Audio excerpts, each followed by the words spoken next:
Fala pessoal, beleza? Hoje vamos continuar aqui com esse esquema aqui de slides, com a minha carinha só aqui embaixo.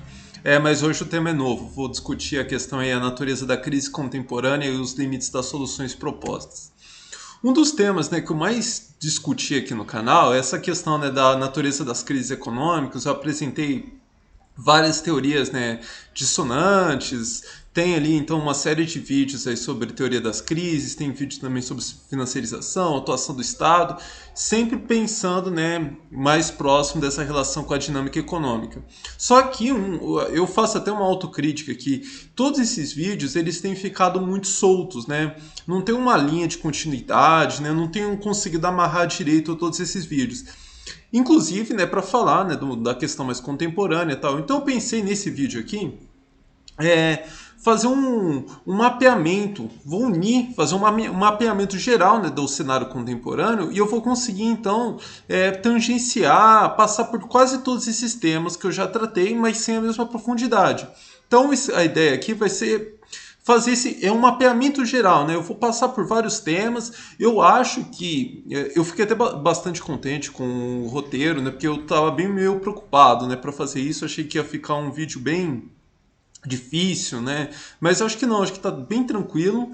Então, pô, foi um dos roteiros que eu mais gostei de ter feito. Eu acho que vai ficar bem legal. Se eu não estragar aqui, vai ficar bem legal esse vídeo.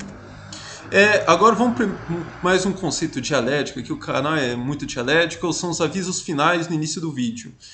Vem aí os vídeos introdutórios, mas não foi os vídeos introdutórios que no último vídeo, eu vou começar a fazer também, provavelmente o primeiro episódio vem sexta ou sábado, explicando o que é capitalismo, o que é o Estado.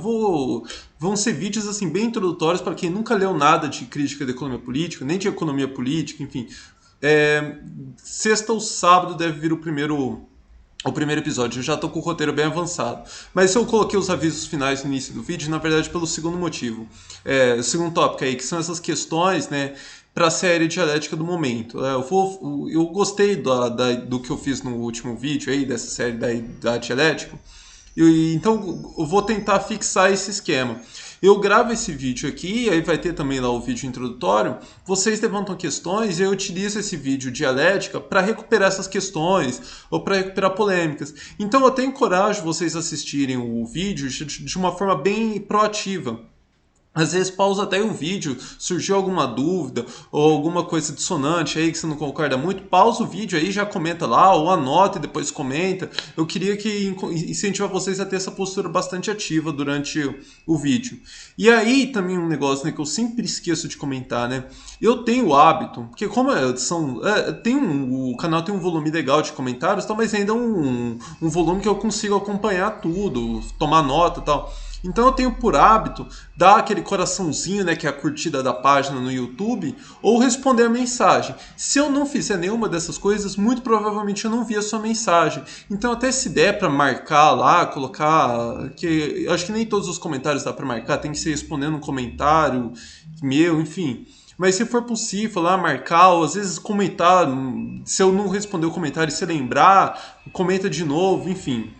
Bom, tem o trava-língua aqui, eu vou falar ele de novo no final, né? Mas que negócio, gostar aí do vídeo curta, tem o sininho, enfim. Vamos pro vídeo mesmo.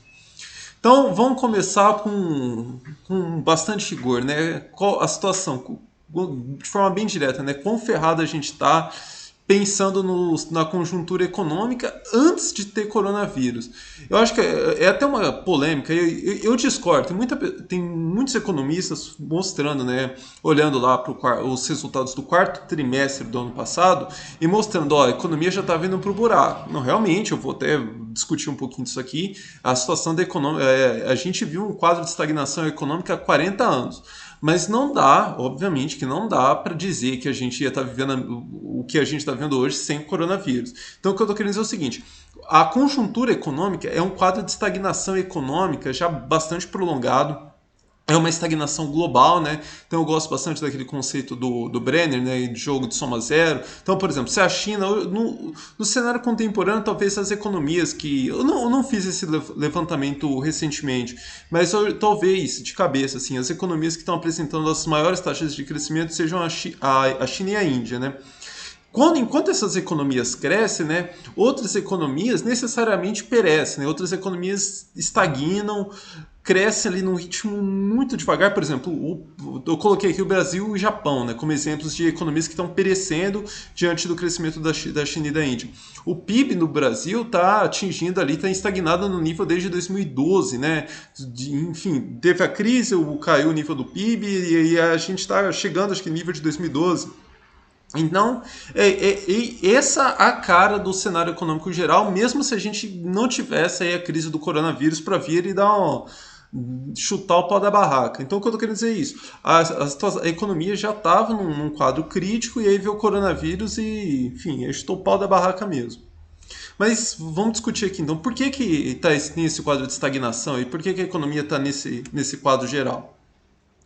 Vou fazer 3 movimentos aqui. O primeiro movimento eu vou discutir um pouco de acumulação de capital e taxa de lucro. Então, por que a economia está, né? O que torna, a pergunta aqui que eu trouxe é, o que torna a dinâmica capitalista mais ou menos positiva? Aí, obviamente, toda vez que eu falo isso, alguém sempre me pergunta, não, mas é positiva para quem? Pra gente que não é, pra gente ela fica mais ou menos pior, né? Mas eu estou falando aqui pensando no motor da dinâmica capitalista, que é a acumulação de capital, que beneficia principalmente os capitalistas. Por que então, mas então o que torna, né, esse motor da dinâmica capitalista mais uma dinâmica que envolve ele numa dinâmica mais ou menos positiva? É ter mais capital para ser investido, para ser gerado mais capital, para ter mais capital para ser investido, para ser gerado mais capital. Então é aquela história do valor que você valoriza, se for usar um termo mais técnico, né? Mas acho que aqui eu vou vou tentar utilizar o argumento mais fácil de entender, mais rasteiro, né? Mas eu coloquei aqui também, né? Como pra gente, né, esse movimento fica mais ou menos pior. Normalmente, num cenário em que tem mais capital para ser investido, né, tem o mais capital para ser investido significa mais compra de força de trabalho, né?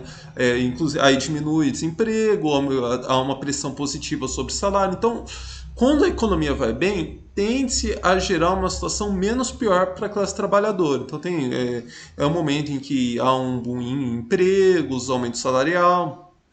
Então, mas isso aí, cada vez mais, é um passado distante, né? Como eu falei, o quadro atual está muito longe de uma dinâmica próspera assim, de acumulação de capital. Mas deixa eu dar um exemplo numérico aqui do que eu estou falando, né? O que é esse negócio de capital sendo acumulado para gerar mais capital, mais riqueza? Vamos pensar, no início do ano 1 aí é investido R$100. Então os capitalistas, os gestores do capital pegaram R$100 e investiram na produção de mercadorias. Ao longo do ano, então, é produzido, né, mercadorias, obviamente, num valor superior àquele que foi investido, porque senão não faria sentido investir. Então foi gerado mercadorias no valor de R$150. O ideal é que todas essas mercadorias sejam vendidas ao longo do período. Então, nesse exemplo aqui hipotético, elas vão ser vendidas. E aí, no final do ano, então, os capitalistas, né, voltaram para os gestores do capital R$150. Tem, né, o salário deles, então vão distribuir dividendos, aquela dinâmica que eu falei no vídeo anterior. E aí sobra, né, R$130, eles distribuíram, pegou o salário ali, distribuiu dividendos R$20, sobrou R$130 que vai ser investido no início do ano seguinte.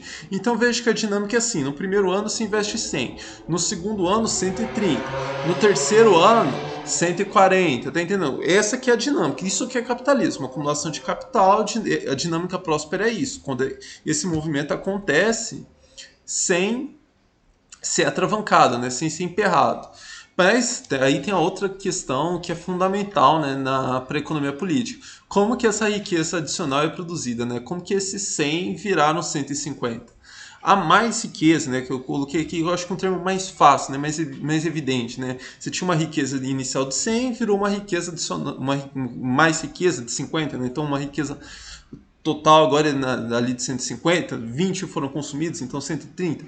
Como que aqueles 100 viraram 150?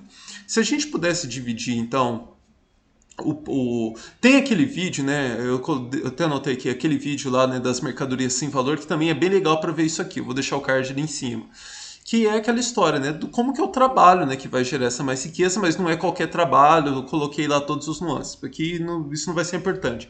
Para a gente aqui é só importante entender, então, que o trabalho, né, é como se ele fosse dividido em duas fases. Na primeira fase, ele produz uma quantidade de mercadorias que equivale ao dinheiro que foi investido para comprar força de trabalho. Então, ali e capital constante, né? Maquinaria, energia elétrica, materiais auxiliares. Então tem óbvio, no início, né, os gestores de capital fazem aquele investimento, né, compra maquinário, compra matéria-prima, força de trabalho, mas essas coisas, então nesse momento ele só perdeu aquele dinheiro, né, porque ele não vai ver retorno. A primeira fase, né, o primeiro período seria, né, aquele período em que os trabalhadores, né, com aquele maquinário, produz mercadorias suficiente para equivaler aquele dinheiro que foi investido. Na segunda parte, né, nessa segunda fase, é produzido o valor adicional dos 50. Por que qual que é a moral da história, né? Por que eu falei isso? Porque então, nesse momento que a dinâmica capitalista vai bem, tem se investido uma quantidade de capital e no final do processo essa fatia cresceu. Então, num período posterior, sempre o capital investido, né, é maior do que o capital inicial, né? Então, tem sempre um movimento expansivo, né? Isso quando tudo vai bem. Mas aí, como que a gente mensura, né? Como é que a gente vê no dia a dia, assim, um indicador econômico confiável para a gente ver se a dinâmica capitalista está prosperando ou se esse processo está emperrado, se ele não está indo bem? É a taxa de lucro. Eu comentei, né, lá no último vídeo, né, que eu não vou ficar aqui trazendo os dados, né? Isso aqui é o único gráfico que eu vou trazer para esse vídeo, né, que é um gráfico clichê. Todo mundo aqui que já passou pelo canal já viu esse gráfico antes, né? Que é a história, né, da taxa de lucro das economias capitalistas avançadas. É um levantamento do Maíton, que ele pega lá de 1855 até 2009. E aí, se a gente olha bem aqui, quando vai chegando aqui em 1974, né, a taxa de lucro atinge o menor patamar da história, e aí ela vai ficar orbitando aqui num nível muito próximo a esse nível mais baixo, né? Então isso aqui é um indicador muito confiável que a gente tem, que é um indicador muito importante para a gente ver como que a economia capitalista está emperrada, né? Desde os anos 70 ali, para ser mais preciso, né? Desde os anos 80, assim, para pegar um período que ali nos anos 70, se for ver aqui, chega nessa baixa ali em 74, então tiveram 5 anos ali mais prosperidade, enfim. Deixa eu dar um gole de café. Inclusive, ó, gestor do capital que está assistindo o vídeo aqui, ó, tá ficando meio desbotado aqui, ó. Divulgue sua marca de café aqui. Propaganda. Só vou fazer propaganda de café se o café for bom. Movimento 2, então. Aumento da produtividade e superprodução. Esse segundo movimento aqui tem tudo a ver com o primeiro, já vou mostrar. Então, acho que todo mundo, né, quando escuta essa história, né, de uma riqueza sendo investida para gerar mais riqueza, que vai ser investida de novo para gerar mais riqueza, pera, mas esse negócio vai dar certo? A resposta é, dentro da ordem capitalista, não. Por quê? Porque quanto maior a riqueza gerada, maior é a capacidade de ampliar investimento em investimento aqui basicamente em desenvolvimento tecnológico, em incorporação de maquinário mais produtivo, né, de melhores tecnologias, e ao mesmo tempo, né, também eu comentei isso no vídeo anterior lá dos gestores do capital, né, tem esse movimento próprio da competição da acumulação de capital, né, que as grandes empresas elas vão fagocitando as empresas as empresas mais produtivas vão fagocitando as empresas menos produtivas, né, e vai gerando esse processo de concentração de capital. Então aquela história mais simples ainda. A empresa que está ganhando, ela vai engolindo as perdedoras e vai se tornando ainda maior. Pro capital, quem passou ali por cursos de administração, contabilidade, ou mesmo que, enfim, tenham algum conhecimento prático disso, né? sabe que uma das grandes vantagens que as grandes empresas têm em relação às pequenas é ter ganho de escala, né? É uma das grandes ah, determinantes econômicas, né? Então, quanto maior a concentração de capital, né, maior essas empresas, também é maior esse ganho, né, com ganho de escala. Ou seja, aqui a gente está vendo rapidamente, aqui eu citei dois movimentos, né, que vai gerando, né, que vai tornando esse processo, que vai dando algumas indicações, né, que esse processo de mais riqueza vai gerando um problema, né? Maior desenvolvimento tecnológico, maior incorporação de tecnologia mais produtiva, né, e ganhos de escala. Dentro isso daqui no capitalismo gera problemas. Eu vou mostrar aqui que há duas formas de ver esse problema, né? Por que isso é problemático, né, na ordem capitalista? Primeiro vamos entender por que isso aqui é problemático. E tem duas formas da gente ver isso.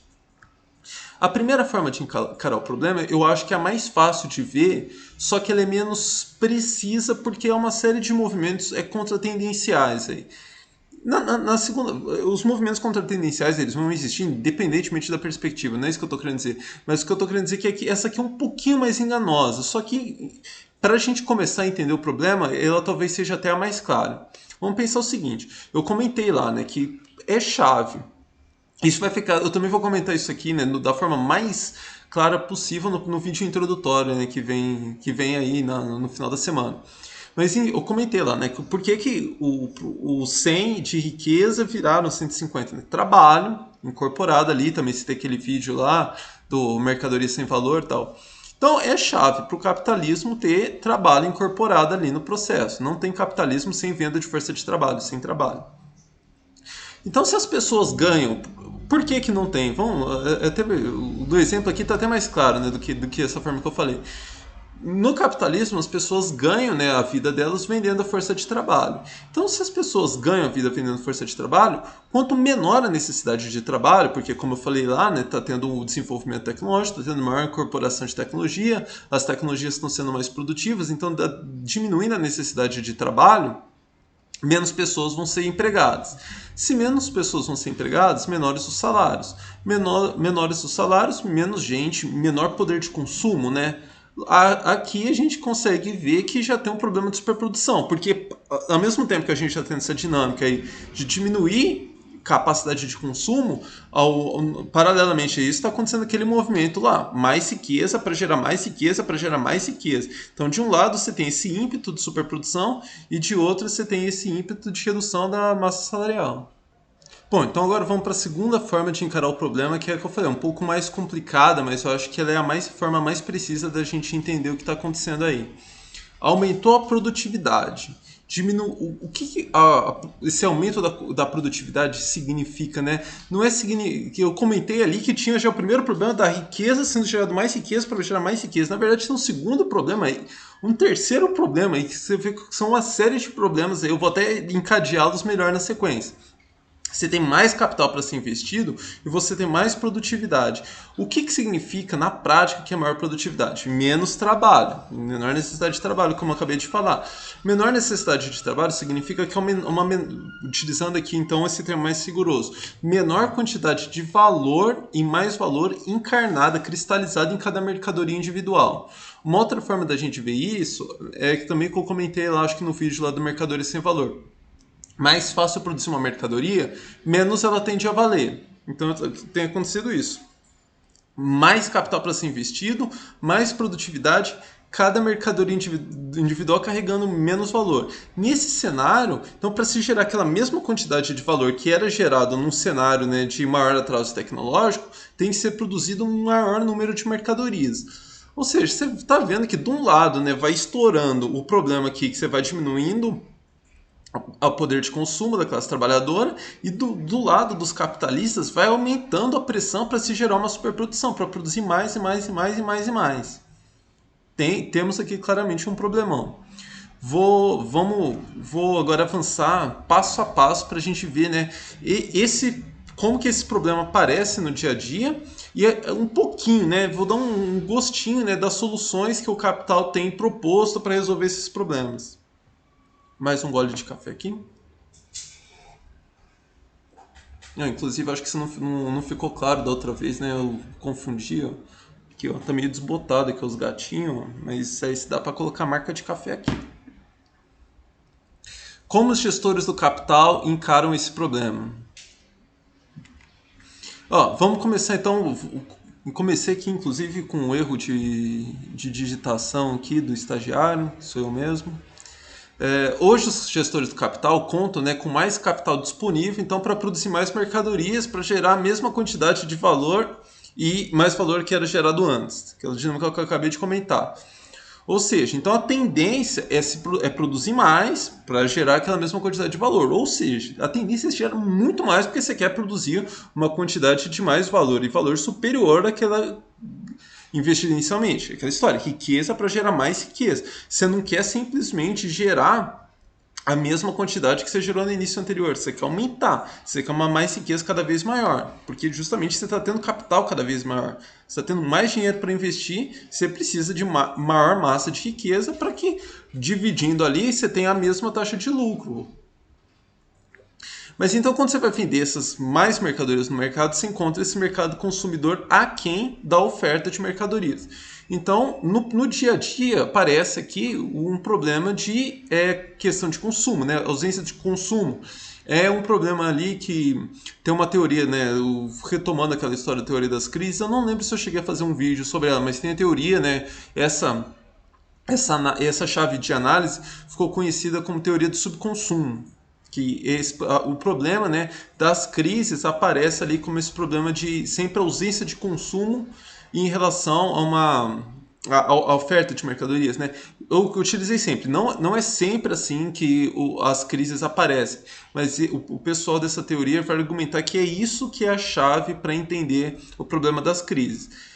E aqui, como vocês podem ver, o meu argumento é que isso aqui é apenas a forma com que o problema aparece, né? A questão de fundo é aquela história lá da pressão de aumentar a produtividade, mais capital e menor capacidade de consumo. Mas aí, olhando para isso, né, qual que é a solução que o pessoal tende a apresentar aí? Então, vários economistas, né, isso aí a gente vê na TV, vão argumentar o seguinte, que a solução, né, para esse quadro de crise é medidas, né, criar um arranjo de estímulo ao consumo, principalmente crédito direto às famílias, né, crédito ao pequeno empresário. Tem também programas de transferência de renda, né? Muita gente vai argumentar que imposto sobre grandes fortunas, todas aquelas políticas, né, de distribuição de renda, elas atacam diretamente esse problema. E aqui, né, quando eu estou dizendo que o problema de fundo é muito maior que isso, eu não estou dizendo que essas soluções aqui, elas não geram efeito nenhum. Elas têm de fato, elas podem criar uma dinâmica positiva. Eu não estou querendo dizer que é uma falsa solução. Eu estou querendo dizer que essa solução aqui, imediata, né, para a forma com que o problema aparece, esse problema 1 que eu estou chamando, né, que eu vou mostrar que o problema aparece de formas diferentes, ela não está atacando diretamente a causa, né, a causa fundamental do problema. Então, assim, é basicamente uma forma de remediar, mas não uma forma de atacar diretamente o problema. Mas a dinâmica não termina por aqui, né?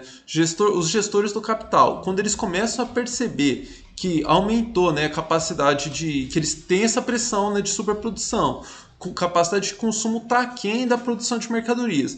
O que eles começam a fazer? Opa, peraí, eu preciso cortar investimento aqui. E aí o que acontece? Cortar investimento produtivo aqui que eu estou falando. Investimento produtivo é aquele tipo de investimento que eu falei. Investimento para contratar força de trabalho, para comprar maquinaria para produzir mercadorias. Há outras formas de investimento que eu já vou comentar na sequência, formas que eu não chamo, que aqui a gente não chama de investimento produtivo, né? Porque não gera essa dinâmica de produção de mais riqueza. Mas então como que o problema, a segunda forma que o problema ganha, né? Menos investimentos, menos emprego, menos consumo. De volta para reforçar aquela dinâmica lá. O pessoal, né, que costuma encarar as crises a partir dessa dinâmica, né, o que eles vão argumentar? A solução para isso é um choque de investimento. Então, quando o Estado tem que entrar ampliando gastos públicos, né, para incentivar, inclusive, gastos públicos, para incentivar investimento privado, para reverter essa dinâmica. Então, de novo, Obviamente que aumentar investimento tende a gerar mais empregos e tende a diminuir esse problema do consumo, mas, de novo, o problema de fundo é muito mais grave que isso. É aquele movimento fundamental lá de aumento da riqueza acumulada, aumento da produtividade. Vou ficar batendo nessa tecla aqui. Mas a novela aqui, como eu falei, tem mais capítulos ainda. O problema não acaba aqui. Os gestores do capital lá cortam então investimento produtivo. O que isso significa? Que está sobrando dinheiro, né? E dinheiro parado não é capital, né? O pessoal que já leu o Capital, né, lá do Marx, sabe disso aqui de cor, né? Dinheiro parado em tesouramento, né? Não gera mais riqueza, enfim. Capitalista não se mantém capitalista, gestor do capital não se mantém gestor do capital entesourando, colocando dinheiro debaixo do colchão. Então eles precisam encontrar uma alternativa para isso. Qual que é a alternativa para isso? Especulação financeira, títulos públicos, mercado financeiro de forma geral. E aí aparece um terceiro problema aí que é muito conhecido da gente. Aparece então toda essa classe que o pessoal chama, né, os cientistas, esses problemas de financiarização. Eu até brinquei ontem, postei lá na página, no Instagram, aquela história lá, bolsas de valores, tá lá prosperando enquanto a economia real está destruída. Por isso, é essa dinâmica que vai desencadear nessa questão. E aí aparece também um terceiro grupo, né, de economistas ali, de intelectuais, que vão argumentar que a solução para isso é regulamentar o setor financeiro, reduzir os juros, né, taxa básica de juros, não só a taxa básica de juros, né, toda uma política monetária, né, para diminuir os juros e incentivar que os gestores do capital destinem mais recursos para a produção. De novo, eu não estou dizendo que todas essas medidas não geram efeitos reais, geram efeitos, mas não atacam a causa lá do problema. Finalmente, a última face aqui do problema aqui da minha narrativa. Como eu comentei, nenhuma dessas medidas atacaram de fato o problema. Dentro do capitalismo, qual que é a possibilidade de atacar o problema de forma direta?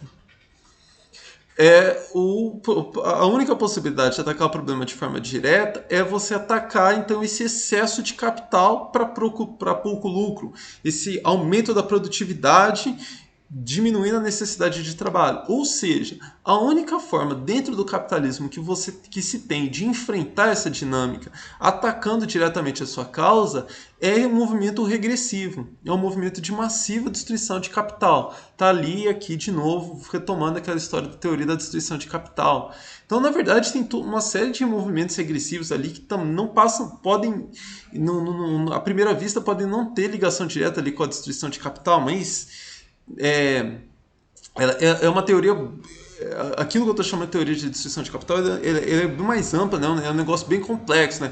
Mas que vai passar por isso, por destruir capacidade produtiva, por destruir capital, diminuir essa fatia de capital ali disponibilizada para ser investida e aumentar, né? Quando se tem uma baixa ali no desenvolvimento tecnológico, né? Aumenta a necessidade de empregar força de trabalho, então volta a ter ali aquela dinâmica mais próspera, né? Se incentiva o consumo, se diminui a superprodução de mercadorias e aí cria-se, né, a tendência, uma dinâmica mais próspera ali da economia. Então, quando a gente olha no cenário contemporâneo hoje, o que a gente tem visto por aí, né? O que os gestores, principalmente o pessoal do Estado, né, que é quem dá a direção para isso, eu vou fazer outros vídeos, né, discutindo essa questão dos gestores políticos, né, os gestores do capital ali no Estado, como que eles dão direção para isso, né? Mas aqui eu dividi em dois grupos, só para dar uma noção, né? Na verdade, também teria que fazer que o movimento aqui tinha que ser muito mais rigoroso que isso. Mas eu separei de um lado, então, os gestores políticos que estão abertamente defendendo essas políticas de destruição de capital. Trump, Boris Johnson, Bolsonaro, né? Por meio o Bolsonaro, na verdade, é o fantoche ali do Paulo Guedes, né? Essa linha de ação aqui mesmo, ela é encabeçada pelo Paulo Guedes, né? Que é essa turma, destruição de capital e começa o ciclo desde o início. Enfim, dá uma baixa ali, esse movimento regressivo. No Brasil ainda, esse negócio assume uma forma muito mais regressiva até. Vou fazer vídeos mais para frente para discutir isso. E de outro lado, né, a gente historicamente tem, principalmente Alemanha e Japão, Eu não estou falando nem no cenário contemporâneo, se bem que a Alemanha, né, ela ganhou o noticiário econômico aí com os pacotes de estímulo à economia aí monstruosos que foram anunciados, acho que no mês passado. Mas historicamente, Alemanha e Japão, eles tiveram, né, gestores políticos ali que geraram um movimento, né, de desenvolvimento dessas economias, principalmente depois da Segunda Guerra Mundial, pautado em aumento de investimento público, em parcerias, né, dos gestores políticos com os gestores econômicos do capital ali para gerar essa dinâmica de prosperidade econômica. E agora, né, talvez o melhor exemplo disso, talvez ali, porque enfim, a China é cheia de controvérsias. Eu diria até que a China é mais do que isso, do que essas medidas. Mas enfim, aqui só pela força do exemplo, também incluiria a China nesse grupo, né, que tem atacado esse problema, né, da estagnação da economia por meio desses pacotes de estímulo de demanda e investimentos. Tá, então aqui, vou encerrar o vídeo por aqui. Foi bastante coisa, inclusive eu vou passar aqui, tem muitas referências, né, para todos esses temas que eu discuti aqui. Eu não sei se eu vou conseguir colocar tudo isso aqui na descrição do vídeo, que senão vai ficar gigantesca. Então vou passar aqui lentamente aqui por esses slides, que aí vocês conseguem, se quiser dar uma pesquisada depois, vocês conseguem dar uma pausada aqui no vídeo e dar uma olhada nesses slides aqui. Eu coloquei aqui um pessoal, inclusive, que eu concordo, e tem um pessoal aqui que discute alguma dessas soluções ali com quem eu tenho fortes discordâncias, né? Tem aí, por exemplo, nem vou começar. Tem aqui, ó, os textos do Kleiman, que é um autor com quem eu concordo muito mais. Tem o Roberts também, que é um autor com quem eu tenho mais concordâncias. Tem o Lapavitsas, que ele vai entrar mais pela história da financiarização, que eu já tenho um pouco mais de discordâncias. Tem esse Machado ali, que ele vai entrar para a história ali da Vertikritik, o pessoal que está mais avançado aí nos estudos marxistas aí conhece bem essa história da crítica do valor. Eu citei aqui bastante também, coloquei vários textos aqui do Chesney, que eu tenho também bastante discordância com relação a ele, mas que ele vai ele ia historicamente mais atacar o problema por esse lado da financiarização, mas nesse último livro dele aí de 2016 ele muda um pouco de posição, ele vai dizer que tem vários fatores aí. Tem aqui também alguns textos, né, 3 textos do Brenner aqui. Esse aqui é coreano, isso aí, essas letras engraçadas aí, isso aí é coreano, que é a entrevista dele, mas a entrevista está em inglês, então dá para entrar lá no. Eu vou deixar isso aí. Esse aí eu certamente vou colocar na referência. Quem quiser ler essa entrevista de 2009 dele, é bem legal. Tá. Então, deixa eu reforçar aqui os avisos, né? Vem aí os vídeos introdutórios. Mandem as questões aí, as questões que foram aparecendo ao longo do vídeo, críticas e tal, para eu fazer esse vídeo aí da dialética do momento a partir em cima desse vídeo aqui. Bom, então é isso. Quem curtiu o vídeo aí, curta o vídeo aí, enfim. Quem curtiu o vídeo, curte aí, ficou muito bom, né? É trava-língua mesmo, né? Quem gostou do vídeo, curte aí, se inscreva no canal, sininho. Abraço e até a próxima.